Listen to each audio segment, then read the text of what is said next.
যে কথা হয়নি বলা।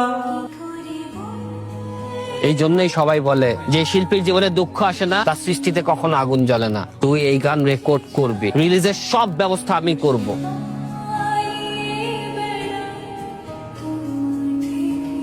এই গানটা শুনলে তোর অনেক রাগ হয়, কিন্তু একটা কথা আমি না বলেই পারতেছি না। কেন জানি মনে হয় ওই গানটা তোকে নিয়েই লিখছে। একটা মানুষ যদি সত্যিই চিট করে তাহলে এইভাবে কেন গাইবে, এত ইমোশন দিয়ে? Nabila please stop.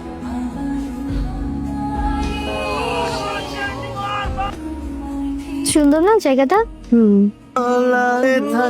মুডটাই নষ্ট করে দিল, কোথাও গিয়ে শান্তি নাই। নাবিলা চপ। পালায় লাভ নাই, এই গান এখন ভাইরাল। তুই পালায় কোথায় যাবি? তোর ফেভারিট সব ফুড অর্ডার করছি, তুই ঠিক মতো খাওয়া দাওয়া কর, দেখবি তোর মন একদম ভালো হয়ে যাবে।